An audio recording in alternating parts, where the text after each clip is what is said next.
Okusinziira ku minisita ow'ebyentambula n'emirimu General Edward Katumba Wamala, Uganda erudde ng'etunda emmotoka empya wabula nga zino ziba zitambuddeko ate nga nkadde bw'ogeraageranya ku katale k'amawanga gye bazikolera. Minisita Katumba Wamala agamba nti kino kibadde kikosa bannansi mu ngeri emu oba endala, kale nga kati kampuni egenda okuyingiza kuno emmotoka ezakakolebwa etongozeddwa.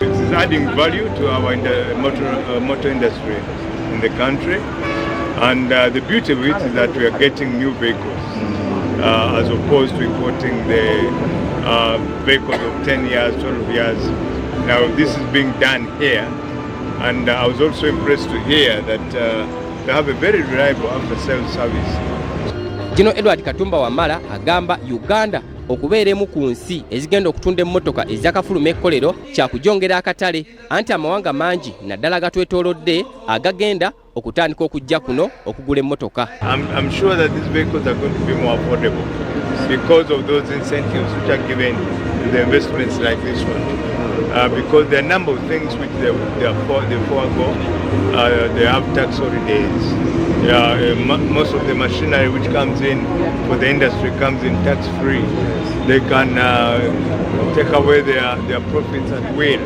So I think the vehicles will be affordable. Ono asibye bannansi okukozesa omukisa gw'abasiga nsimbi abajja kuno okubaako bye babayigako gye bujja nabo basobole okubaako bye beekolera oba okutandikawo kampuni zaabwe. Sure that in terms of maintenance costs they will be lower than possibly what we have been relying on. So I think it's a very good movement, and I would call upon Ugandans to support the effort, support this industry, because one, it's employing our people, giving them salaries, feeding them, but also having technological transfer. Paulo Wandulu okuva mu kampuni y'emmotoka etongozeddwa leero wamu n'abakulu abalala okuva mu kampuni y'emu balazze engeri gye bagenda okukwatagana ne gavumenti wamu ne bannayuganda okuddukanya emirimu gyabwe.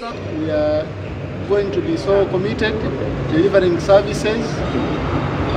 Whatever our customers need is available, spare parts are available, service is there. So Photon has come to stay. We are going to ensure there is quality in service delivery. We are going to ensure that our customers enjoy what is the best for them.